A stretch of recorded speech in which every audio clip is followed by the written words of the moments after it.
Welcome to Religion in the American Experience, a podcast that explores how religion has shaped America and how America has shaped religion, which can help us as we wrestle with complex questions of American governance and purpose in the 21st century. Here's your host, Chris Stevenson.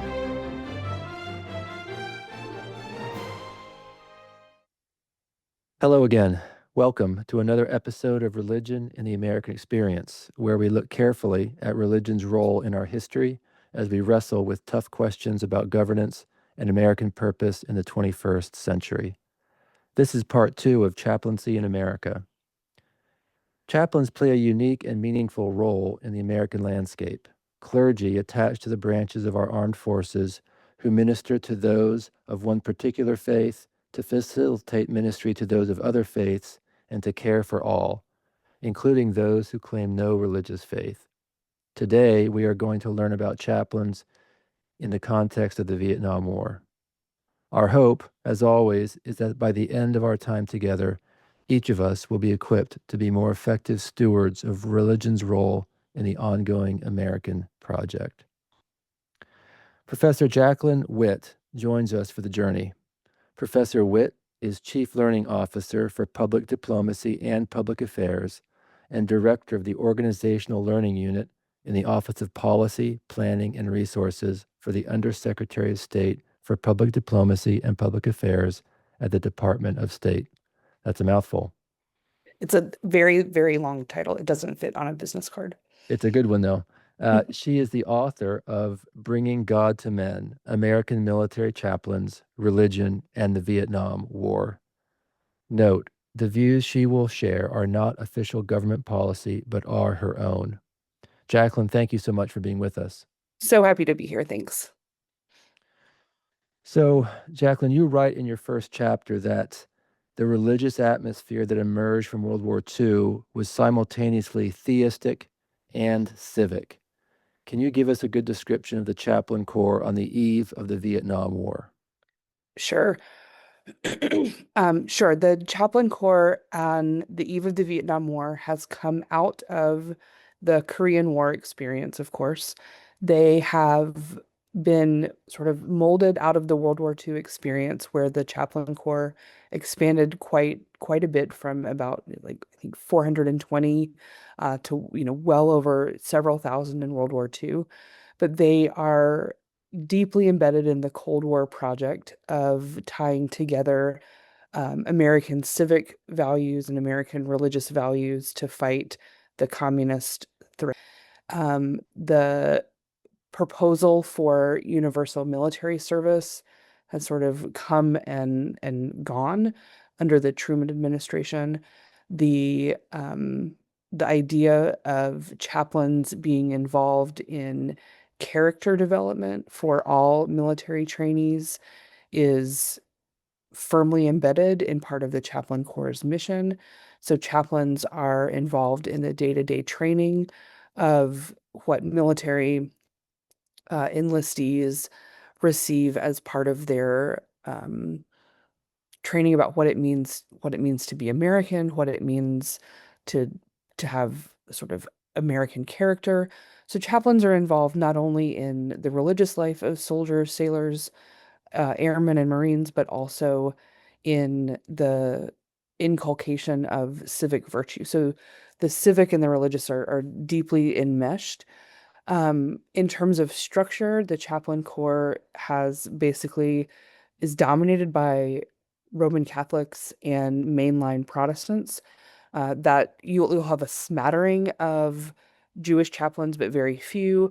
I think there are maybe one or two sort of Orthodox chaplains, but by and large, the chaplaincy is Roman Catholic and mainline Protestant, with some what we would now call evangelical Protestants as well. But you are either Roman Catholic, Protestant, or sort of other. Like those are the three groups, and everyone is assigned to do kind of generic services, and soldiers, sailors, airmen, and Marines attend those services that are largely sort of undifferentiated within those broad broad categories. Okay. Okay, that's helpful. I guess the biggest difference maybe is that the Cold War was upon us, and then they engaged with that. They had to address that right post World War II. That was Right. sort of yeah, It yeah. comes Okay, right on the heels of World War II right. demobilization. Yeah, yeah. Okay. Um, Talk to us, if you would, about the two roles of a chaplain, prophetic and priestly, and how these played out in Vietnam. This was a major theme, I thought, in your book. Sure. This idea that chaplains should play, it's a normative or idea, right? That chaplains, and this has been existent since the very earliest ideas of chaplaincy, going back to calling back to sort of scriptural and biblical texts, the idea that chaplains should follow armies into or go with armies into battle, that chaplains should play a prophetic role about what is right and should be the moral conscience of a military force.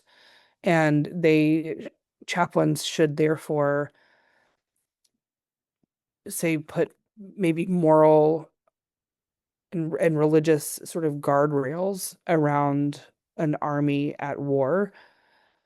And at the same time, there's an idea that chaplains are a priestly or a pastoral presence, that they are there because men at war, usually men, but because men at war are far away from home. And so they are there to provide ministerial and pastoral care for people who are in extreme circumstances.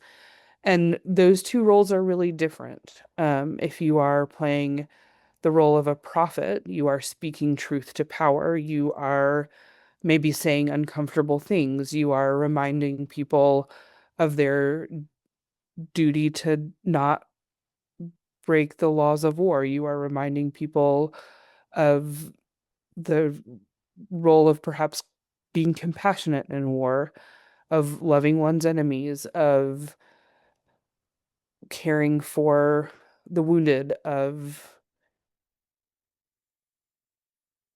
care for women and children, whatever it is that a prophetic voice might do.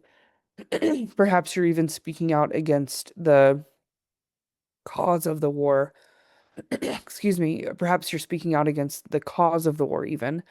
But if you are a priestly presence, you are caring for the soldiers regardless of the purpose of the war, regardless of what they have done, regardless of the behavior um, of men in battle, right? And Right. so the question for chaplains becomes, can you do both? Can you play both a priestly role and a prophetic role, or do you have to choose one or the other? And it's a question that people who train chaplains have to answer. It's a question that chaplains themselves, some of them think they have to answer. Some of them say this is a false dichotomy. Of course, we do both. Some of them say it's a false dichotomy and obviously we are one or the other.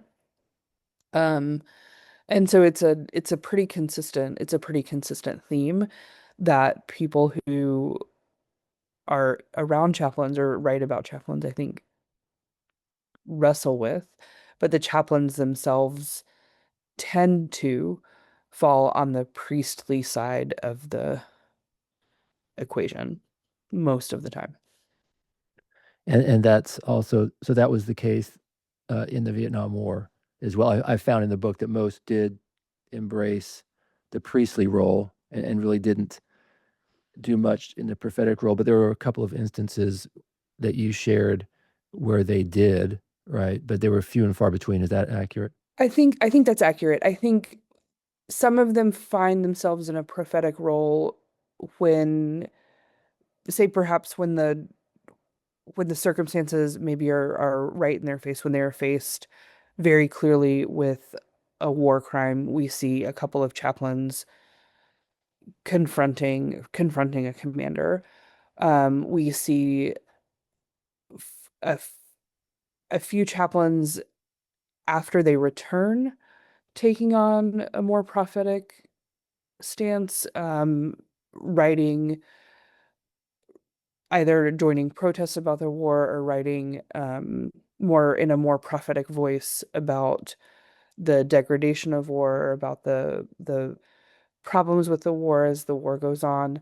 But in the moments when they, especially when they are deployed, they tend to take on that more priestly priestly role. That's the role they tend to assume.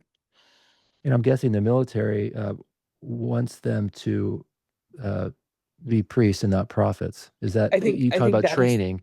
that They is train them to be generally true. priestly. The military, but remember the chaplain corps has to be endorsed. They have the other common metaphor, whatever, is that they serve two masters. So they do have military training, but they also are trained and endorsed by uh depending on their denomination or religious affiliation, they have religious training as well. So Okay, religious their seminaries, their religious training may also influence that kind of got it. approach. Yeah, yeah. So some religions may emphasize prophetic and some priestly, or they'll at least talk about both, Or they may perhaps. at least talk about having a more prophetic voice. Yeah, yeah. Okay. All right. That's helpful. I also learned this was interesting for me to learn that the traditional conscientious objector requirement to be a member that was to be a member of an historic peace church, and that changed during the Vietnam War. That they no longer had to. That was not the requirement. That there were others um, that could allow them to be conscientious objectors. Can you elaborate on this and its significance? Sure. So this really is one of the cases where litigation is the way that this changes. There are two landmark Supreme Court cases. Um, this is gonna test my memory. The book came out in 2014. Um, all right, so it's Seeger, United States versus Seeger in 1965, and then Welsh versus United States in 1970. So these have to do with two specific cases about where young men basically refuse draft induction into the military. Seeger is the one where they basically he says, "Look, I'm an atheist. I don't believe in God. I'm not a member of a church, but I believe in essentially I have something that in place of God, I have a deeply held belief that says more war.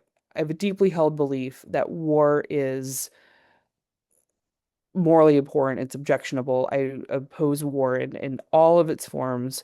Um, and even though it's not religion, it has the same place in my life that religion has. And the Supreme Court says that's a reasonable position. And so you can one can have conscientious objector status, um, even if it is not a religious belief, if it is has the same place as a religious belief. So that's Seeger. That's in 1965. In Interesting. 1970, Welsh even expands it further than that and says it doesn't even have to have the same place as religion. It can be any deeply held moral or ethical belief that war as a whole, as a concept, is unconscionable or objectionable. In Vietnam, what we see is an attempt as well for what we call selective conscientious objection that says this war is morally objectionable and I refuse to fight in this war. Like World War II would have been fine. That war was good and just and right, but this war that we're fighting in Vietnam is not. And that argument goes absolutely, absolutely nowhere. And so Vietnam is an important test case for both of those reasons. First, it sets down once and pretty much once and for all that selective conscientious objection uh will not be allowed, and it still to this day is not. And second, that conscientious objection has a wider like tolerance for non-religious. It just has a wider tolerance for non-religious, deeply held moral and ethical beliefs. Now, you can't claim conscientious objection for political reasons, for it has to be a moral and ethical stance, and proving that is on the holder of those. And so there's a number of complicated ways that that happens, but that all comes about during the Vietnam War. Okay. All right. Well, that's an interesting story um, to think about. Absolutely. So let's see. The official, this was also fascinating for me to think about. The official policy for all branches of the military was that chaplains were not to carry weapons under any circumstances. I'm guessing that was sort of in all wars, sort of in Yeah. our history, that just was a thing. However, for example, in 1964, an article ran in U.S. newspapers with a picture of a chaplain with a 45 caliber pistol and grenade, and there were others. Tell us about their non-combatant status and its limitations and effects, and just sort of this story as a whole. Yeah, that chaplain got in big trouble. So chaplains are non-combatants. Non-combatants are not supposed to carry weapons. Um, that's those are the rules. It's very clear, very cut and dry. Um, Chaplains in the Vietnam War have enlisted assistants. They they are armed. They are also supposed to be their drivers. They're supposed to go with them. They're supposed to protect the chaplains if they're in any danger. You can see where this causes perhaps some problems if chaplains are out on patrol with with a squad or even a platoon size element. If they're with their driver, if the driver is supposed to both drive them and protect them at the same time. Um, a lot of chaplains thought, and many commanders thought, that if the chaplain wasn't armed, at least with a sidearm, that the risk was too great to allow them to go out on patrols. That the chaplain himself would be at risk, and that the chaplain would then place the platoon that he was with at risk. And so the the choice some commanders gave chaplains was, well, you can arm yourself with a sidearm, or you can not go out on patrol. Um, and so for chaplains who believed their job was to be out with soldiers or Marines, I don't want to offend the Marines by calling them soldiers. Um, Many of them made the choice to take the pistol, even though that was against regulation.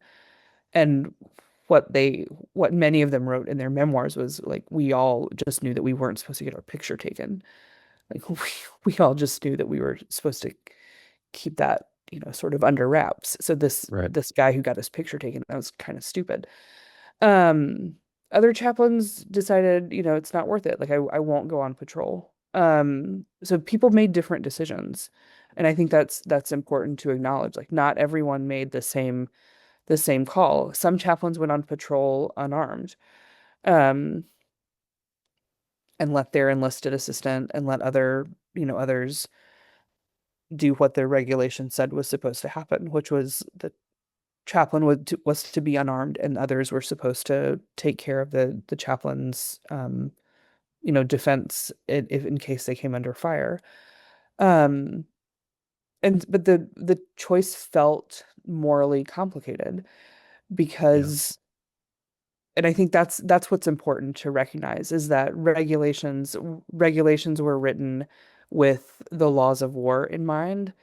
Um, because non-combatants are supposed to have protected status, right? If they're taken prisoner, there's certain things that are supposed to be followed, but no one really trusted that that would be followed. Um, and when the sort of proverbial rubber meets the road, people make all sorts of logical and moral and ethical calculations that sort of change when they're faced with different circumstances. And what we see are really not a wide variation. There's probably three or four choices to be made, and the chaplains made every one of them. There was no one right answer that the chaplains made. And so what I try to do in the book, and what I really want people to understand, is that painting chaplains with a broad brush is one of the least helpful things that we can do. They are just people like Right. everyone else, making choices based on the information they have, based on their own moral and ethical reasoning, based on their own religious convictions, based on the particular commander that they have, based on how experienced their unit was, based on what sector they were in. Like, all of these are coming into play.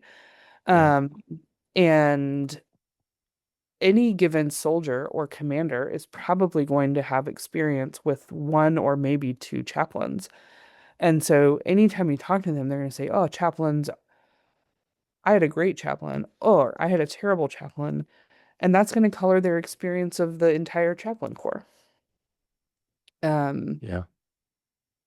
and so we have to take all of those conclusions, with a I guess with a grain of salt, and try to get a better holistic picture by looking at many, many of them together. Right. How did this play out at home with this article appearing in newspapers? Did it, what happened? I think it was largely a story of confirmation bias. So Hmm, if you I see. supported chaplains, it it fed right into whatever story you were already telling yourself. I don't think it changed.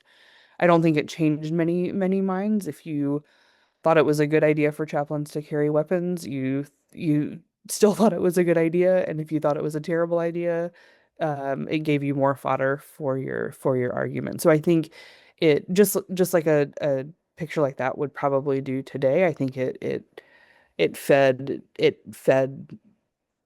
the political narratives that people wanted it to feed. Right. But it Yeah, it it sure. got him in trouble for sure. Even though he didn't take the picture, but he He, let it, yeah, he let it happen. yeah, yeah. Okay. All right. Let's see. Regarding war atrocities, so let's talk about that a little bit. You write, quote, collectively, chaplains were neither militant legitimizers of atrocity and violence nor paragons of religious and moral virtue, but neither were they entirely ineffective, paralyzed by the constraints and tensions inherent in mixing the realms of religion and war, close quote. Would you talk to us about this in our Vietnam context? Um, I think this is one of the hardest this is one of the hardest topics that I dealt with in the book, and it's still one of the ones where I really think about what we collectively, as a society, want our chaplain corps and other leaders to do in the face of war crimes and atrocities that can be perpetuated in particular, by American service members, because it is so antithetical to, I think, what we want to believe about American values and the virtues of American service members. And at the same time, we know that war crimes and atrocities have been perpetrated by American service members in every conflict. The historical record is painfully clear about that. Um, and at the same time, what I said in my last answer is still absolutely true. Every circumstance is unique. There was no there is no case that is identical, and there's no place where sort of what I would say are caricatures where you either have chaplains like cheering people on or where chaplains are wholly like, morally upright and always playing that prophetic role, speaking truth to power and calling out an atrocity or reporting atrocities. Like that doesn't happen. So we do not universally see chaplains doing what I would say is the right thing or doing the morally upright thing and identifying atrocities, taking them up to a commander, um, whistleblowing, any of those things. And at the same time, we absolutely do not see it to be the case where chaplains are covering them up, ignoring them, legitimizing it, saying, "Oh, it's war is hell, war is it's a different place, like this doesn't matter." It's neither of those things. What we do see are chaplains agonizing over how to deal with it if a report comes to them after the fact. We do see chaplains counseling soldiers who admit to committing war crimes and atrocities in a pastoral care role. We do see chaplains taking seriously the commitment of confidentiality, of like pastoral confidentiality. We do see them trying to, in one case, convince someone to report a war crime or a war crime in saying that they can't do it because of confidentiality, but trying to get someone else to. So again, I think without trying to sound like an apologist, what I do want to say as a historian is that we see a range of responses, some of which are uncomfortable and some of which are the ones I think we would prefer to see in a moral and ethical way. Yeah. No, it's a difficult topic for the reasons you state. Um, and I did read and you said and I get that there was a lot of agonizing over what to do. Um, and I think we all just need to sit with that a little bit and think through that. And yeah, no, it's a difficult subject. Uh, Jacqueline, you quote journalist Michael Hare, who wrote, quote, "The soldier's prayer came in two versions: standard, printed on a plastic-coated card by the Defense Department, and standard revised, impossible to convey because it got translated outside of language, into chaos, screams, begging, promises, threats, sobs, repetitions of holy names until their throats were cracked and dry. Some men had bitten through their collar points and rifle straps, and even their dog tag chains." Close quote. Can you help us understand the liturgies of war, public acts of worship and community ritual that served to assign meaning to, in our case, the Vietnam combat experience? Okay, so this Michael Hare quote is probably one of my all-time favorites. Michael Hare's Dispatches is one of my favorite Vietnam memoirs. But this passage is so sticky and has stuck in my brain for, I don't know, almost 25 years since I read it as an undergraduate. And I've I think this passage so deftly explains what we see going on in the interactions between soldiers, sailors, airmen, Marines, and chaplains during the Vietnam War when they are in the field at a at a base hospital out out in the boonies, like wherever they are. When we see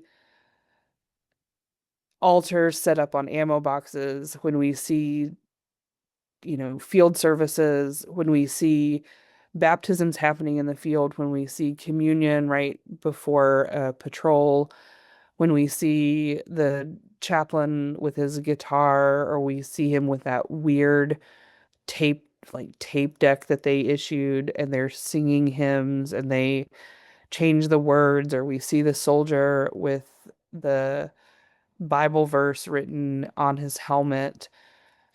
All of those are moments where someone is taking a religious sign or symbol or sacrament or tradition, and they're transporting it into another time, like another time and place.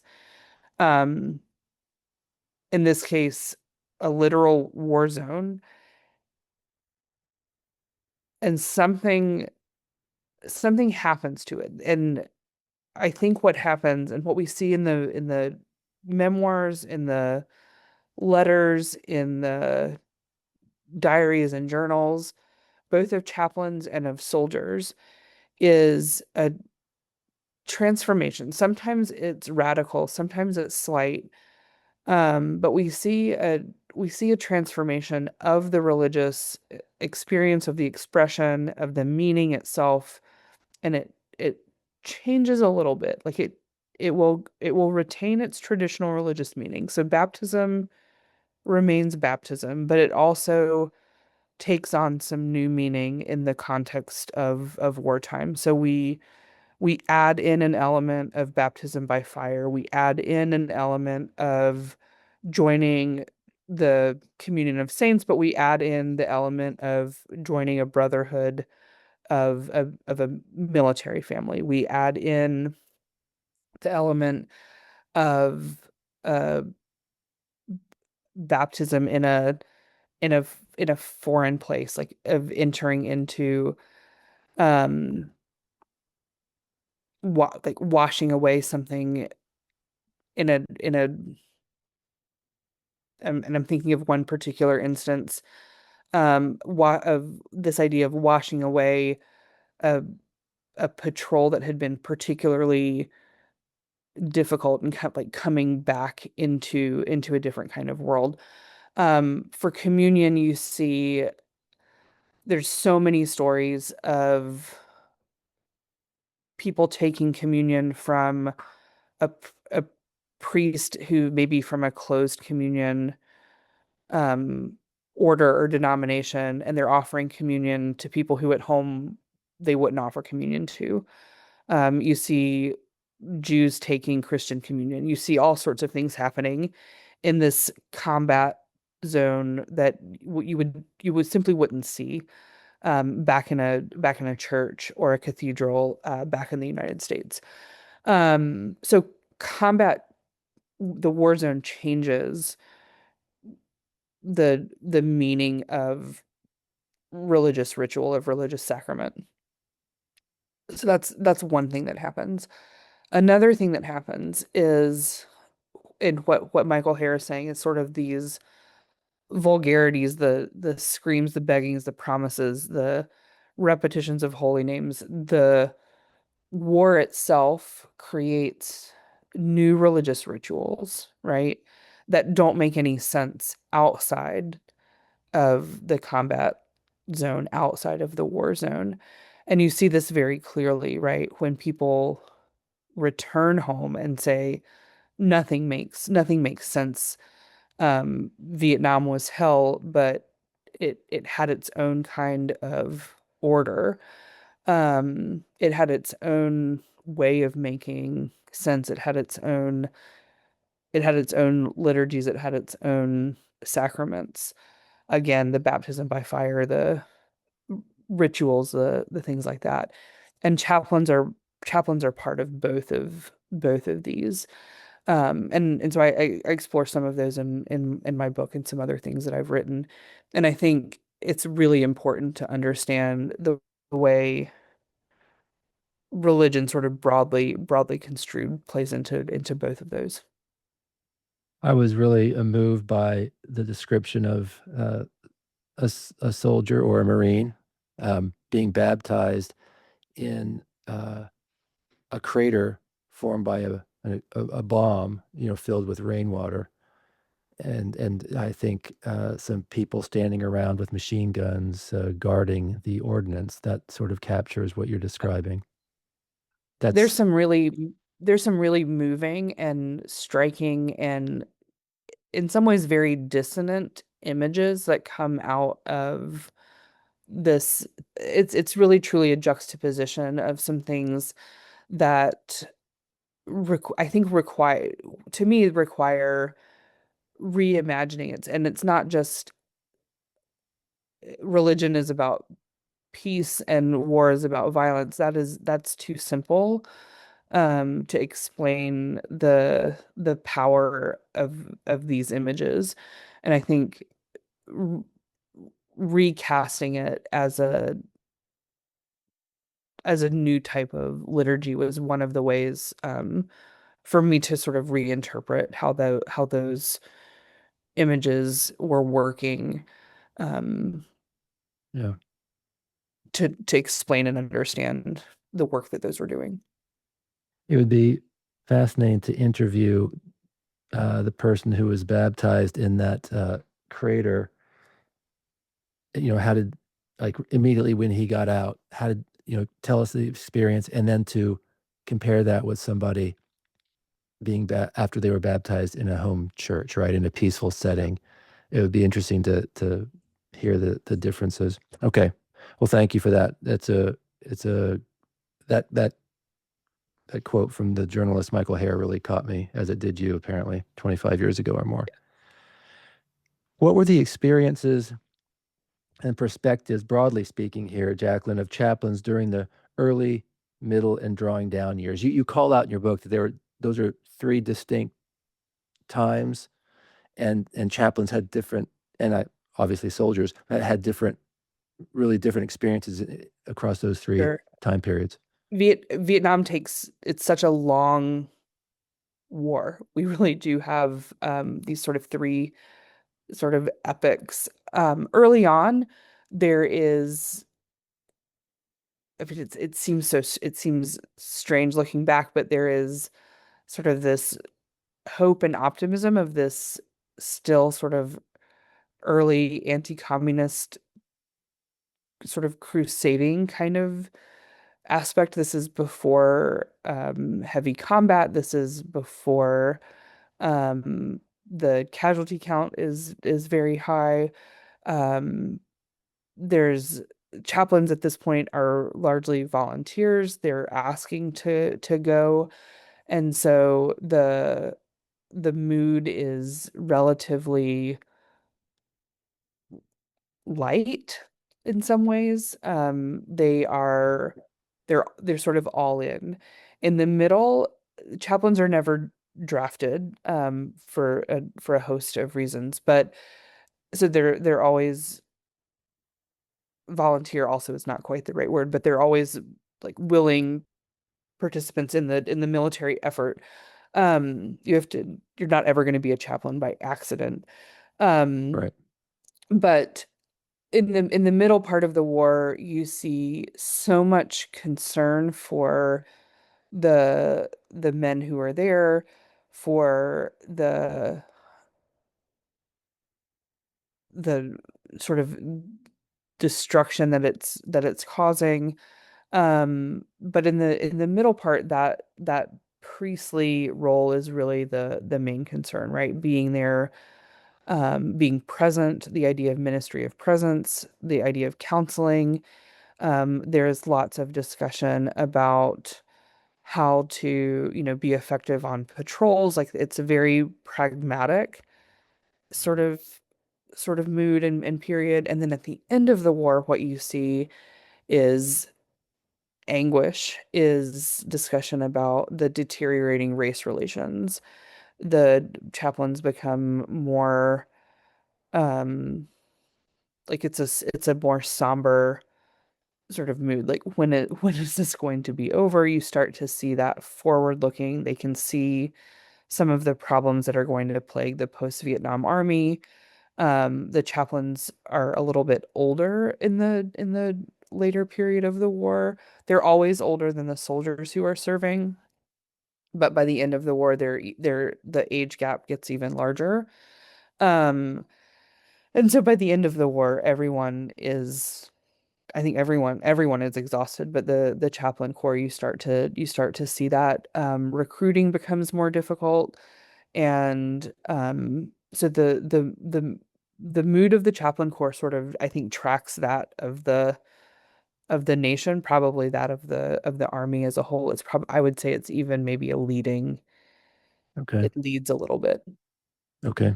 All right. Fascinating that it led a little bit. So during the drawdown years, um, I found this an important point in your book. Explain to us the anguish of the liberal mainline churches compared to the anguish of the conservative evangelical churches. And why is this difference important to understand, do you think? Okay. So I swore in graduate school that I would never become a person that said, "Oh, Vietnam like changed everything." And then I have in fact become one of those people Mm. about the chaplain corps. In the later years of the Vietnam War, as protest against the war increased at home, the political protest increased. That became increasingly right aligned with the political left, and that coincided with divisions and splits within mainline churches, um, and the breaking off of conservative, essentially sects within those churches, right? So the Southern Baptist Convention, like all of these splits start happening around the same time. The Vietnam War certainly isn't the only thing that's driving this, right? We have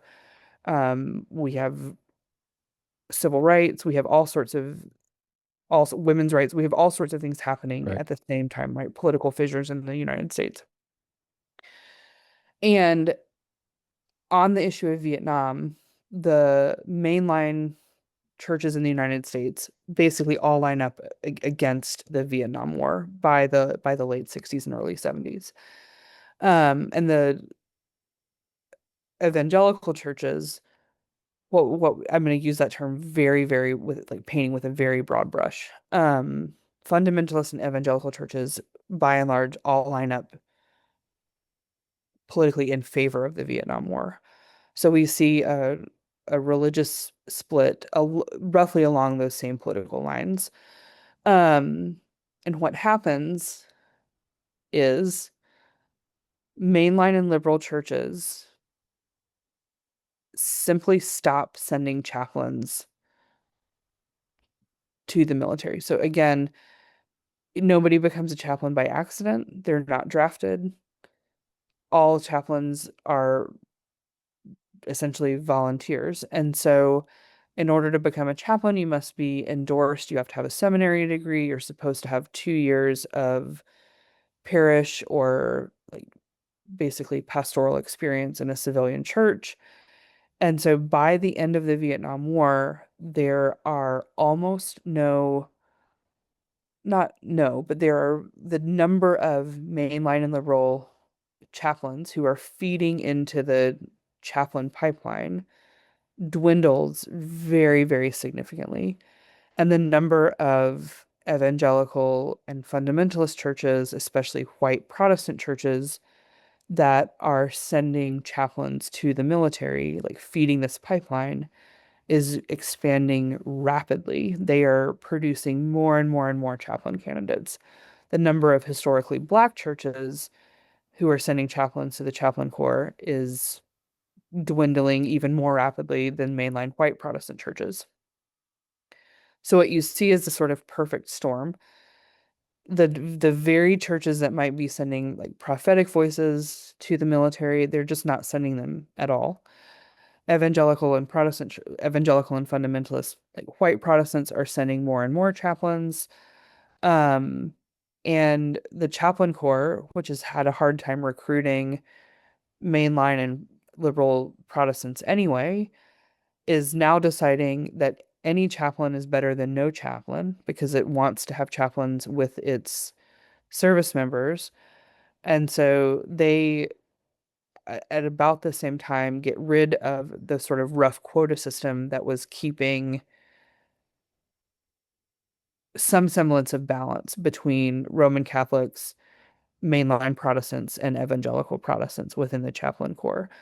And so by the end of the Vietnam War in the late 70s and then the early 80s, you see a flood of evangelical white Protestant chaplains, dwindling numbers of mainline Protestant chaplains.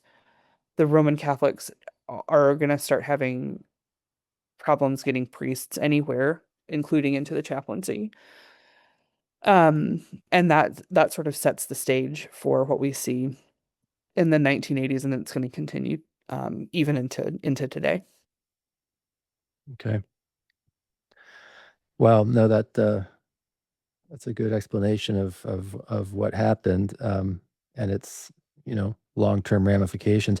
I remember in the book, one thing you said was that the anguish that the liberal mainline churches had was, I think, that the war is happening, and the anguish of the conservatives is, why aren't we winning, or something like that. That was Yeah, the conservatives are concerned about why aren't we winning in Vietnam, and then their answer is to flood the field, and the liberals' anguish is why are we there, and their answer is to seed the ground.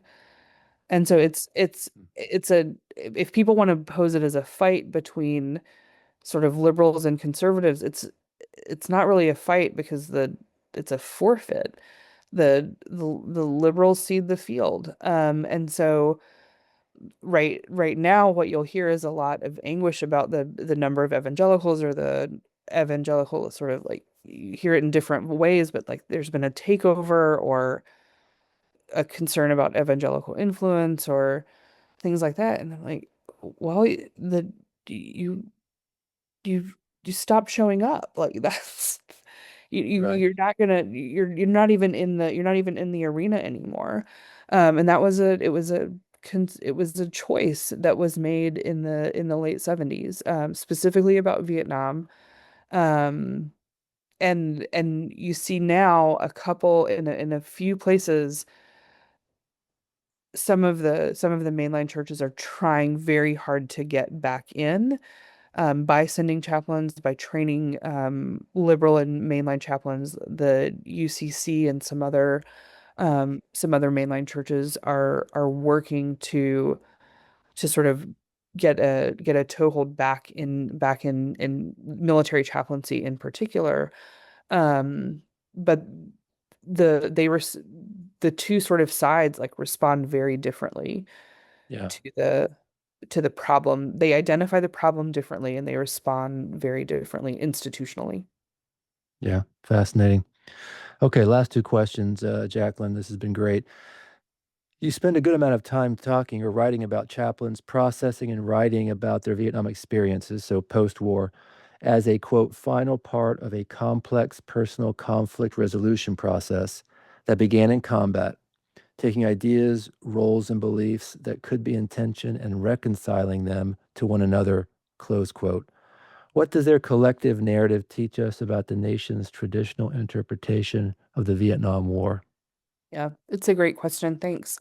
Um, I don't I don't know if anyone has read as many chaplain memoirs as I have. Certainly, probably no one has as many on their bookshelf. But I think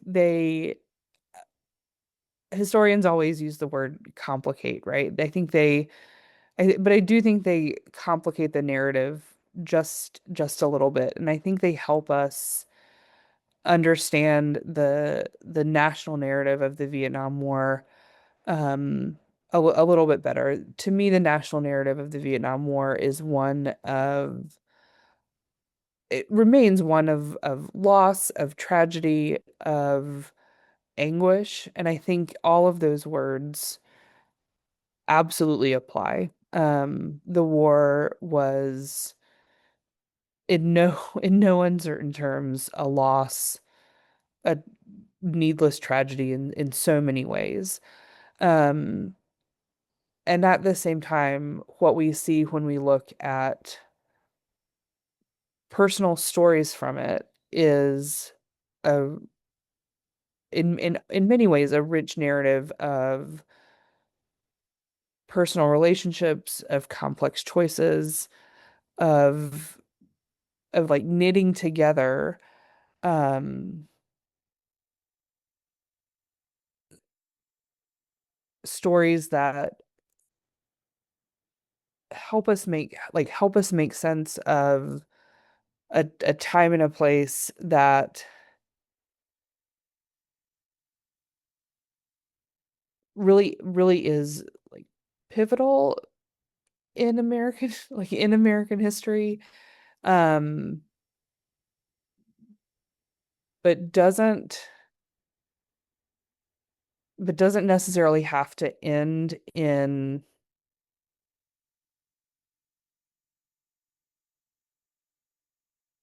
one like entirely tragic way. There are many of these chaplains' personal narratives that go on to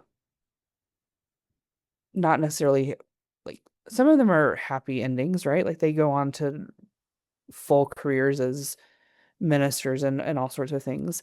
So I think it just expands the landscape a little bit. Um, Yeah. and makes it I think it rounds it out and gives us a new perspective. But certainly these are not it's still not a happy like it's still not a it doesn't make a tragic story less tragic, right? To know that there were moments of good or moments of peace or moments of real like relationships and friendships found in these moments of incredible violence and war. Right.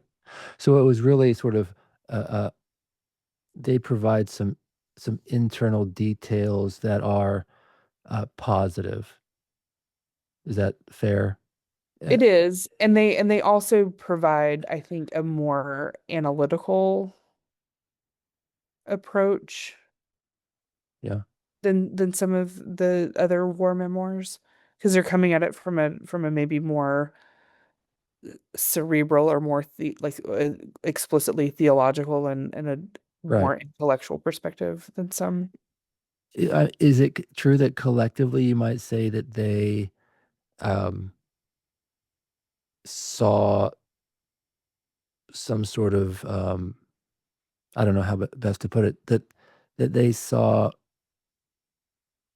that I don't want to say that God was on our side, but that they saw a religious from their religious viewpoint, this war served some good purposes. Is that fair? Or what? Um, Maybe that's too strong. no, most of them don't. I think Okay. most of them don't Okay. see a sort of religious. I think most of them don't interpret it from a as holding a religious like a divine purpose. But they Okay. do see God working in it, if that makes Yeah. sense. Yeah. Yeah. Right. That's what I tried to say by the internal story. So yes, they saw God Yeah. working with the individuals. With individuals and yeah, that yes, they see Yeah. God working in a circumstance, Right. but they don't see it as God ordained. Okay. Okay. So they didn't as a whole sort of see the, you know, the Cold War is this fight against godless communism. That didn't really get No, I think that for the that. most part they You don't don't they don't see that. buy that Okay. story. Okay. All right. Fair enough. As we conclude, do you want to share any lessons or takeaways from the topic, either in terms of important historical transformations you have noticed, or in terms of helping us better understand our present moment in the American narrative? Great. Thanks. It's such a good question. Even though I wrote the book a long time ago, I think about chaplains a lot.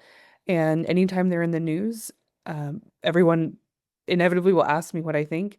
And they've been in the news quite a lot lately with some new reforms. I will remind everybody that I'm speaking only for myself. I'm not speaking on behalf of any government organization or agency or official policy. Um, when I speak with chaplains, and I do that a fair bit, the one thing that I always remind them is that historically, constitutionally, institutionally, their primary responsibility is to protect the free exercise of religion, the First Amendment right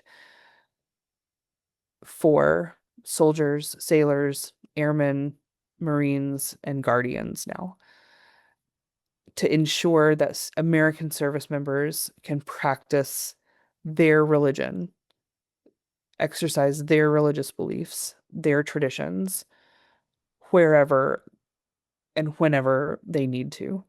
That is the chaplain's first and primary responsibility. When chaplains have started talking about their own religious rights, I think chaplains have lost the narrative.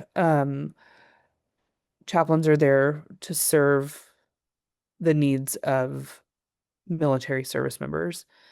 That is the most important thing that they can remember as institutions change, policies change, circumstances change. But the one thing that hasn't changed is that sort of North Star as the guiding principle. And if chaplains can remember that, and if service members can remember that, if commanders can remember that, everybody will be in good shape. Okay. You have the last word, and it's a good one. We have been speaking with Jacqueline Witt, Chief Learning Officer for Public Diplomacy and Public Affairs and Director of the Organizational Learning Unit in the Office of Policy Planning and Resources for the Undersecretary of State for Public Diplomacy and Public Affairs at the Department of State, and author of, many years ago, Bringing God to Men, American Military Chaplains, Religion, and the Vietnam War. Jacqueline, thanks so much for being here. This was timely, I think, and very, very well done on your part.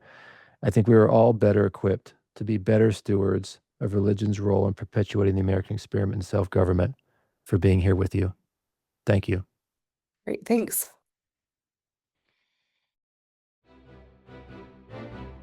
Religion in the American Experience is produced by the private, digital-first National Museum of American Religion. Scholarly support is provided by Dr. Lauren Turek and audio and video assistance by Dr. Randall Stevens. The music was composed by Evan Chamberlain.